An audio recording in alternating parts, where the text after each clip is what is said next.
Selamat malam Bu, perkenalkan nama saya Citami Sinaga dengan NIM 14S19033. Nama saya Luis Butar-Butar dengan NIM 14S19022. Nama saya Noel Riki Aprianto dengan NIM 14S19020. Nama saya Sintong Panjaitan, NIM 14S19010. Demikian hasil dari diskusi kami mengenai The Challenger Disaster. Oke, selamat malam buat Ibu dan teman-teman semuanya. Nah, kali ini di mata kuliah Etika Profesi, kita akan membahas salah satu kasus di mana judulnya itu adalah The Challenger Disaster. Nah, di sini kita akan membahas mengenai peluncuran sebuah roket Challenger. Nah, terdapat dua perusahaan yang akan melakukan telekonferensi mengenai peluncuran roket tersebut. Di antaranya perusahaan Morton Thiokol, di mana perusahaan ini merupakan kontraktor dari pembuatan si roket, dan satu lagi adalah Marshall Space Flight Center atau bisa disebut juga perusahaan NASA.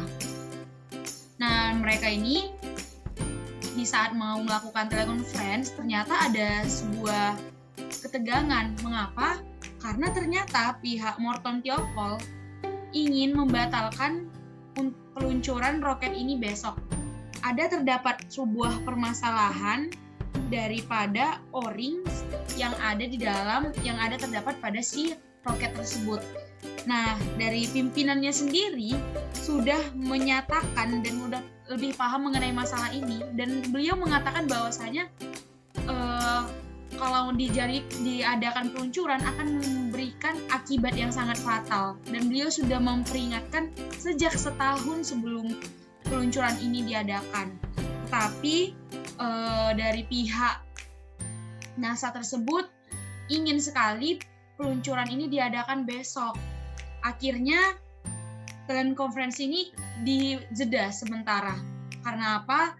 Karena pihak NASA ingin bahwasanya pihak Morton ini memberikan sebuah data ilmiah yang secara lengkap mengenai mengapa ternyata si O-rings ini permasalahannya dan kehubungannya antara elastisitas dengan temperatur dan kegagalannya jikalau dilakukan peluncuran. Nah, O-rings ini sendiri ialah bagian dari sistem pengunci di antara bagian pada sistem pendorong roket. Jadi, jika sistem ini kehilangan kemampuan elastisitasnya, maka akan terjadi kegagalan dalam sistem penguncian. Ini mengakibatkan gas dengan temperatur tinggi akan keluar dan kemudian membakar bahan bakar yang terdapat dalam tangki roket tersebut, teman-teman. Dan akhirnya akan menghasilkan ledakan yang sangat berbahaya.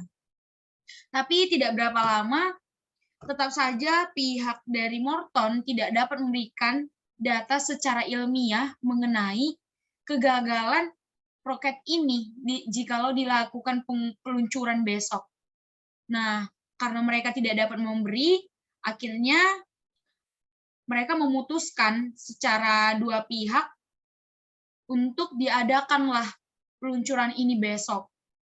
Tapi ada salah seorang engineer, yaitu pimpinan dari O-rings engineer tadi, yaitu Bapak Roger, beliau itu tetap bersikeras untuk agar tidak dilakukan peluncuran ini. Sampai pada akhirnya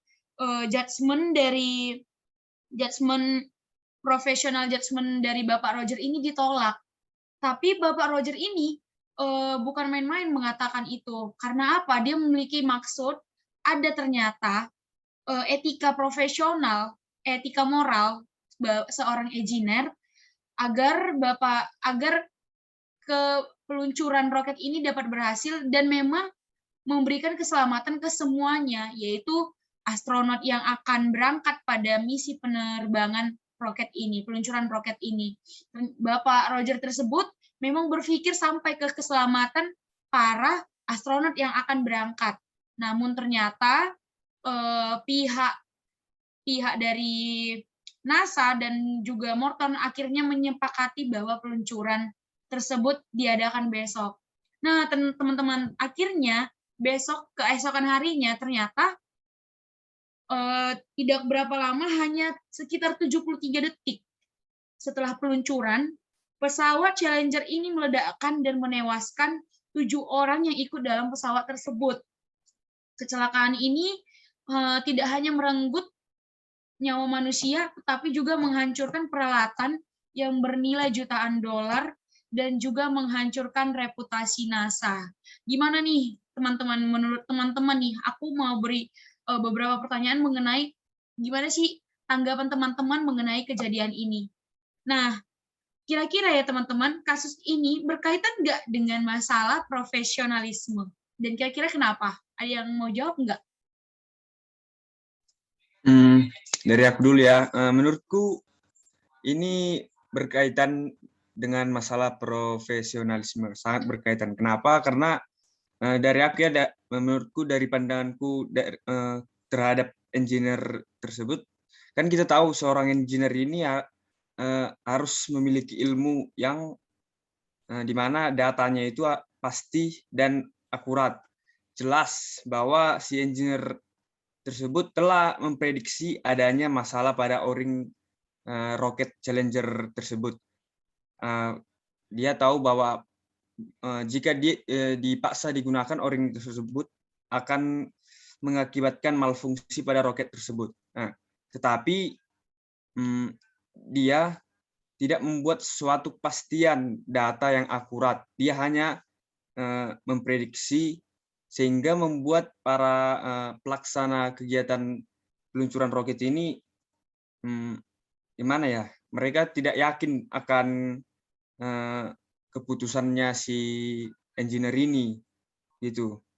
Sehingga mereka istilahnya pelaksananya ini tidak percaya gitu sama si engineer-nya. Kalau menurut aku sih kayak gitu. Oh, berarti teman-teman ternyata dari pendapat Luis ini ada dua kemungkinan ya. Berarti sebenarnya ini masalah profesional, karena harusnya data yang diberikan para engineer itu tidak boleh tidak lengkap, harus lengkap. Dan ternyata salah juga nih si engineer, karena apa? Karena hanya memberikan secara gambaran. Memang sih gambarannya dapat diterima logika, tapi kita juga butuh data ilmiah. Nah, oh ya teman-teman, kira-kira ada nggak aspek yang teman-teman bisa sebutkan yang dapat menyebabkan dan berpengaruh dalam permasalahan tersebut? Kira-kira apa aja? Kalau menurut saya, kalau aspek yang menyebabkan dan berpengaruh dalam permasalahan tersebut adalah yang tadi yang disebutkan oleh teman kita Luis, yaitu kekurangan data. Di mana di sini kerusakan atau kesalahan pada O-ring tersebut tidak ada kebenaran atau salah dalam potensi untuk menyebabkan terjadinya ledakan. Jadi di sini untuk aspeknya itu, untuk aspek yang ini yang menyebabkan juga pada salah satu apa tadi, salah satu apa tadi?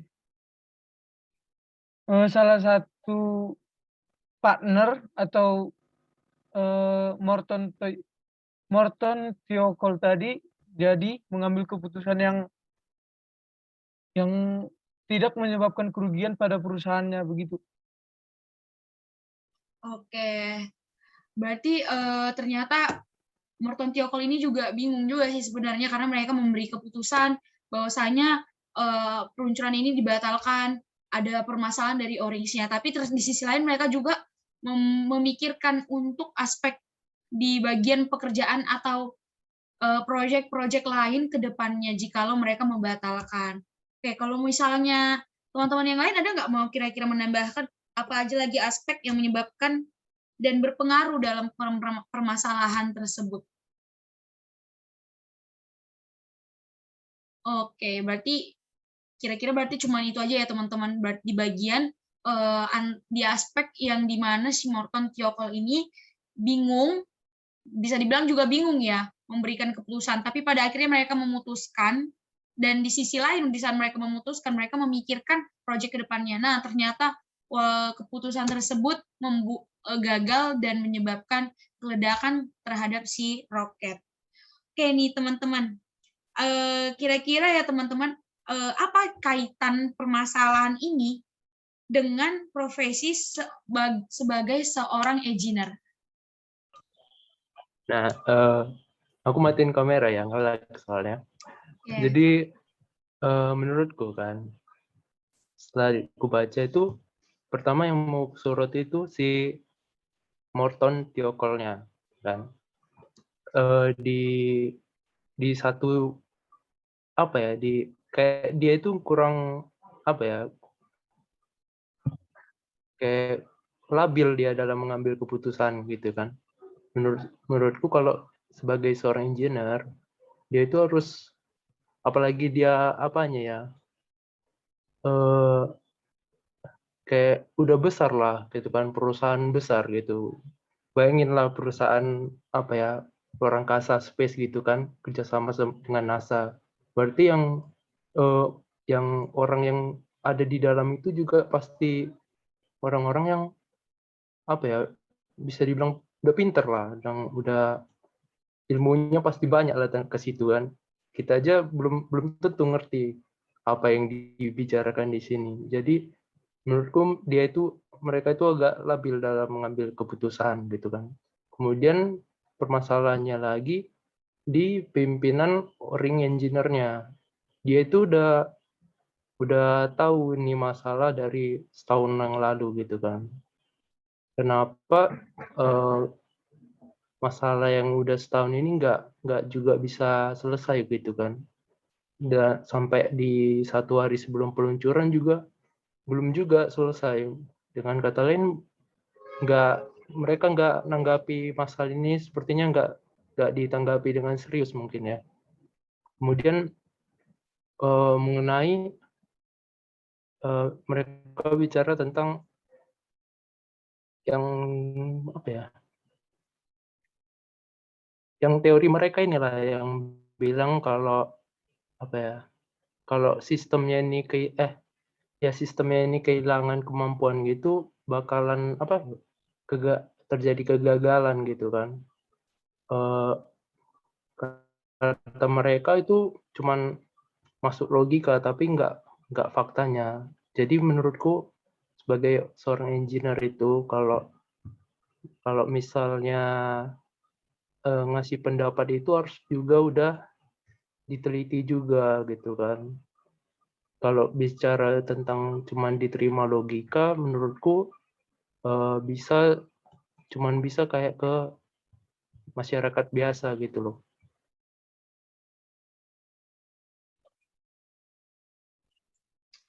Oke, Kalau udah bicara Sadi. dengan ya orang-orang yang juga memiliki kemampuan ke situ, harusnya udah fakta lah yang bicarain, bukan cuma logika aja gitu. Itu sih dari aku. Oke, thank you Sintong. Memang kembali lagi ke pihak si Morton yang memang kurang bisa diterima pendapat dan masukannya daripada oleh NASA sendiri terhadap mereka, keputusan mereka mengenai si orang ini yang dikatakan dan dinyatakan bahwasanya tidak secara ilmiah ya, tidak secara data yang ilmiah, melainkan secara logika. Memang itu adalah sebuah kesalahan juga yang bisa dibilang nggak bisa diterima. Maka dari itu ada mungkin suatu pertimbangan tersebut yang membuat mereka harus memutuskan peluncuran itu besok. Oke teman-teman, aku mau bertanya lagi nih, kira-kira ada nggak rekomendasi dari teman-teman yang agar kedepannya masalah ini tidak terjadi lagi? Siapa dulu nih mau menjawab? Aku lah dulu ya. Pokoknya biar apa ya, ini kan juga tersambung dengan nyawa gitu ya, apa bilangnya, berhubungan dengan nyawa. Nah, kan nyawa ini berharga gitu kan, cuma hidup sekali. Jadi kita juga udah tahu ini penerbangan ke berapa NASA gitu lah, kurang tahu. Kan sekarang juga NASA juga makin besar gitu kan, makin ya bisa lah diperkecil gitu loh, apa ya, diperkecil kayak kecelakaan seperti ini gitu loh, karena kan udah nyawa sama peralatannya juga mahal gitu kan. Begitu sih. Oke, dari teman-teman yang lain ada nggak nih kira-kira? Kalau dari aku, untuk supaya ini tidak terjadi lagi, perlunya dilakukan evaluasi secara terus-menerus, bukan hanya sekali dua kali, tetapi kita harus melakukan evaluasinya ini sampai didapatkan data yang akurat dan presisi agar tidak terjadi lagi hal yang seperti ini. Wow, keren sekali nih temanku Luis. Kalau dari teman Noel, ada nggak nih kira-kira rekomendasi untuk ke depannya?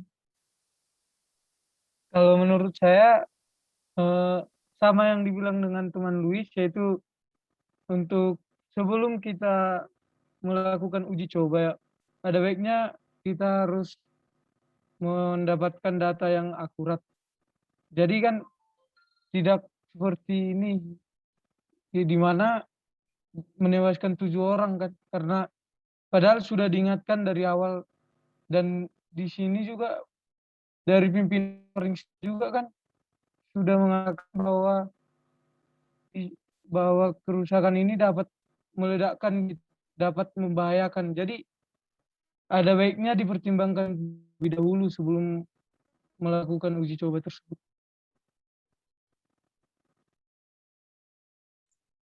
Oke, thank you nih buat teman-teman. Berarti ada memang beberapa rekomendasi nih teman-teman untuk kedepannya agar tidak terjadi lagi seperti tadi seperti yang dibilang teman Sintong, Luis, dan Noel, agar kiranya ada evaluasi dan kalau bisa ini diminimalisir angka kecelakaan seperti ini karena memang merugikan banyak sekali aspek dari merenggut nyawa dan juga kerugian bentuk materi. Dan semoga juga kurangnya dapat diminimalisir dengan mengevaluasi dan juga benar-benar memberikan data yang ilmiah, secara ilmiah dan real dan fakta mengenai jikalau sebuah pendapat dari kita itu tidak di saat kita memberikan pendapat. Jadi kalau bisa memberikan data yang real. Oke, thank you teman-teman. Kita udah memberikan waktu untuk membahas mengenai Challenger disaster ini. Semoga kedepannya masalah ini tidak terjadi lagi. Oke, selamat malam.